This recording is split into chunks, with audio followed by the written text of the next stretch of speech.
Assalamualaikum warahmatullahi wabarakatuh. Perkenalkan, nama saya Lanang Haki Purnama dari IF7C. Di sini saya akan mempresentasikan analisis perusahaan ekspedisi indah logistik dengan model tata kelola ISO/IEC 17799. Baik, selanjutnya ada profil perusahaan. Profil perusahaan PT Indah Logistik. PT Indah Logistik adalah perusahaan yang bergerak dalam bidang usaha jasa angkutan barang dengan tujuan seluruh provinsi dan kabupaten yang ada di Indonesia, serta melayani pengiriman barang dan dokumen ke luar negeri. Adapun visi dari PT Indah Logistik ialah memajukan dan mengembangkan perusahaan jasa titipan atau kargo dengan manajemen risiko yang handal, terkemuka dan dipercaya oleh masyarakat di seluruh Indonesia, serta mensejahterakan masyarakat yang kurang mampu. Adapun misi dari PT Indah Logistik itu, yang pertama, menyediakan produk jasa angkutan atau titipan ke seluruh pelosok Indonesia dengan mengutamakan kepuasan customer. Yang kedua, menyelenggarakan kegiatan usaha yang menciptakan iklim kerja yang kondusif bagi komunitas perusahaan untuk berkontribusi secara maksimal demi pertumbuhan dan kelangsungan hidup perusahaan. Yang ketiga, menjalankan bisnis kargo atau jasa titipan dan manajemen resiko secara etikal untuk meningkatkan nilai pemegang saham secara maksimal. Yang keempat, berperan serta dalam usaha pengembangan ekonomi nasional. Yang kelima, berusaha dan bekerja dengan semangat bertumbuh kembang bersama pelanggan dan peningkatan modal untuk kepentingan pemegang saham. Yang keenam, turut serta membantu pemerintah dalam mengurangi kemiskinan dengan memberi santunan kepada anak yatim piatu dan kaum duafa. Yang selanjutnya, membuka lapangan kerja bagi masyarakat luas, terutama masyarakat menengah ke bawah, dengan penghasilan maksimal sesuai kebutuhan pemerintah. Yang terakhir, membantu pemerintah dalam peningkatan ekonomi rakyat dengan pendistribusian barang-barang kebutuhan rakyat sampai ke pelosok tanah air dengan harga yang terjangkau. Nah, adapun tujuan dari PT Indah Logistik ialah pengiriman barang legurel. Adapun tujuan dari PT Indah Logistik itu tersendiri, pengiriman barang reguler via darat dan laut dengan tujuan kota dan kabupaten di Indonesia. Perusahaan ini memiliki jumlah armada yang terbanyak, sehingga seluruh area penjemputan dan pengiriman barang dapat lebih dilayani dengan maksimal. Nah, adapun untuk struktur organisasinya sangat simpel ya, ada kepala agen, lalu supir. Jadi kepala agen itu misalkan ada cabang di daerah Bandung. Nah, di daerah Bandung itu ada kepala agennya, ada supir, dan ada customer service-nya. Nah, ada media sosial ya, dari Indah Logistik ini memiliki media sosial. Yang pertama, media sosial website, lalu Facebook, dan yang terakhir ada Instagram. Website Indah Logistik ini merupakan platform online yang menyediakan informasi tentang layanan pengiriman baik domestik maupun internasional. Nah, adapun di website PT Indah Logistik ini memiliki fitur cek resi dan lacak paket kiriman Indah Logistik. Lalu selanjutnya ada Facebook. Facebook Indah Logistik merupakan platform online yang menyediakan informasi tentang layanan jasa kirim bagi pelanggan untuk memesan kebutuhan mereka. Lalu selanjutnya ada Instagram Indah Logistik. Merupakan platform online yang menyediakan informasi tentang ekspedisi Indah Logistik serta memberikan fasilitas untuk calon pelanggan yang ingin menggunakan jasa ekspedisi Indah Logistik. Nah, selanjutnya ada kondisi TI saat ini. Standar tata kelola IT dalam perusahaan ekspedisi Indah Logistik ini mencakup 9 elemen. Yang pertama, pengirim dilarang menyerahkan titipan kepada Indah Logistik untuk dikirim ke penerima atas barang-barang mengandung hal-hal seperti obat-obatan, ganja, narkotika, senjata api, binatang langka, dan termasuk di dalamnya organ tubuh atau organ tubuh binatang. Yang kedua, bahwa setiap barang yang akan dikirimkan melalui jasa pengiriman indah logistik terlebih dahulu melakukan pemeriksaan barang. Apabila pengirim barang tidak bersedia, maka pengirim bersedia untuk membuat dan atau mengisi surat pernyataan perusahaan tidak bersedia membawa barang tersebut. Jadi kalau kita ingin menggunakan jasa ini harus bersedia untuk dicek barangnya terlebih dahulu. Kalau tidak, maka akan ditolak gitu pengirimannya. Yang ketiga, apabila titipan dijemput atau diambil oleh penerima di kantor Indah Logistik dan apabila diambil lebih dari 1 kali 24 jam setelah pemberitahuan pengambilan, maka akan dikenakan biaya tambahan. Jadi ketika kita telat ngambil ya 1 kali 24 jam, kita itu dikenakan biaya 50% dari ongkos kirim. Misalkan 1 juta ongkos kirim. Nah, kita itu telat ngambilnya. Jadi kita akan dikenakan tarif 500.000 ya. Jadi jangan sampai telat lah. Yang keempat, dalam hal penerima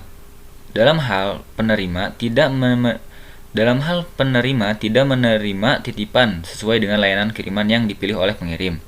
Yang kelima, apabila titipan rusak maupun kurang pada saat titipan diterima oleh penerima, maka penerima dapat mengajukan klaim kepada Indah Logistik dengan mengajukan berita acara serah terima barang yang ditandatangani oleh penerima dan petugas pengantar barang Indah Logistik.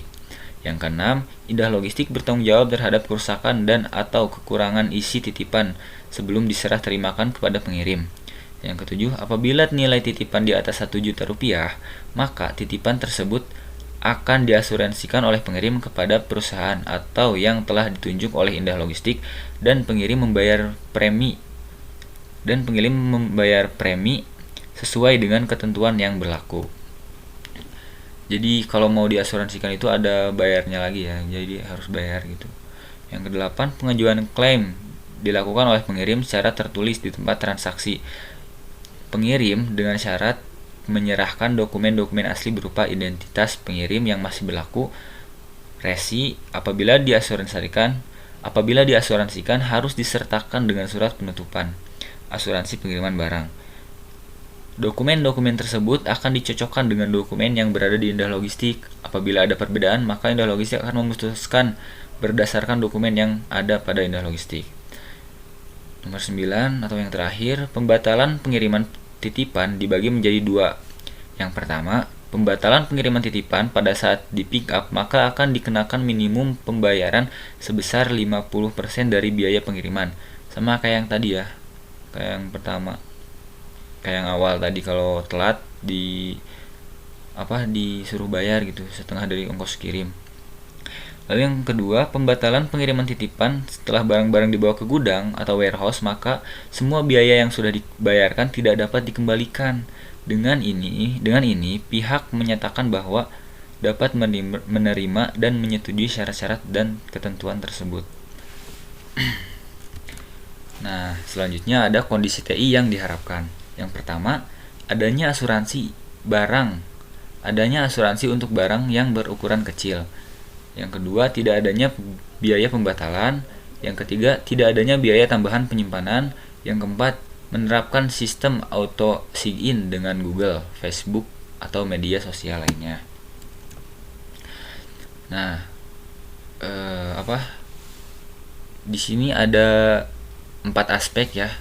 Yang pertama, aspek pengujian SWOT atau strength, weakness, dan opportunities dan threats.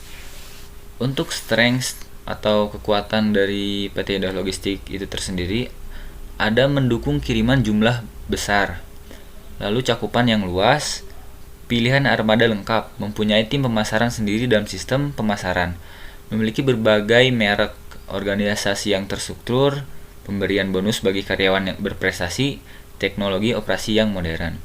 Adapun kelemahannya yaitu harga yang cenderung mahal dibanding ekspedisi lainnya. Yang kedua, kurang ada promosi dan iklan. Yang ketiga, seringnya mendapat komplain. Opportunities, perubahan pola dan gaya hidup masyarakat. Yang serba praktis. Lalu potensi pasar untuk modern market global. Yang terakhir, perkembangan usaha dalam bidang jasa pengiriman barang dan dokumen yang meningkatnya membuat PT Indah Logistik meningkatkan performa yang lebih baik lagi sehingga tujuan perusahaan dapat tercapai. Traits, strategi promosi pesaing lain. Lalu yang terakhir, loyalitas konsumen terhadap merek lain. Lalu di sini ada critical factor sukses. Kunci permasalahan. Harga yang cenderung mahal dibanding pesaing itu membuat calon pelanggan berpikir 2 kali sebelum memilih untuk menggunakan jasa dari PT Indah Logistik. Aksi atau solusinya ya, demi menarik pelanggan, menyesuaikan harga dengan para pesaing bukanlah hal yang buruk. Lalu kunci permasalahan yang kedua, kurang adanya promosi dan iklan sehingga tidak banyak yang mengetahui tentang PT Indah Logistik ini. Jujur saya juga baru tahu sekarang gitu bahwa ada PT Indah Logistik. Solusinya ialah promosi dalam sebuah bisnis adalah hal yang sangat lazim. Produk harus dikenalkan oleh konsumen. Pentingnya sebuah pariwara dalam usaha terkadang menentukan dari sisi penjualan produk itu sendiri. Iklan sendiri memiliki peran yang cukup penting dalam memasarkan dan memperluas jaringan segmentasi pembeli. Lalu yang terakhir, seringnya mendapat komplain, terutama dari 2 hal, yaitu adanya biaya pembatalan dan adanya biaya tambahan penyimpanan. Solusinya, dihilangkannya kedua kebijakan ini adalah pilihan yang terbaik karena hal ini tidak mempengaruhi apapun dan tidak akan menimbulkan kerugian bagi perusahaan itu tersendiri. Nah, kita dapat mengambil kesimpulan ya, dalam analisis dan identifikasi perusahaan Indah Logistik dengan model tata kelola ISO/IEC 17799 telah memenuhi elemen dasar keamanan sistem informasi yang meliputi confidentiality, integrity, dan dengan begitu PT Indah Logistik hanya perlu mematangkan strategi layanan teknologi informasi mereka untuk mengurangi ancaman dan kelemahan yang ada pada sistem informasi. Keefisienan dan komitmen yang dimiliki PT Indah Logistik dapat dimanfaatkan untuk tetap bersaing dengan jasa ekspedisi lainnya. Ya. Adapun saran untuk PT Indah Logistik untuk lebih memahami hak dan keinginan konsumen agar mampu bersaing dengan jasa ekspedisi lainnya. Yang terakhir, untuk membaca atau peneliti selanjutnya, menganalisis harus mengadakan observasi terlebih dahulu, menimbang karena sumber literasi yang tersedia tentang penelitian dalam PT Indah Logistik ini sangat sedikit. Thank you, terima kasih. Hanya itu yang dapat saya sampaikan. Kurang lebihnya minta maaf. Wassalamualaikum warahmatullahi wabarakatuh.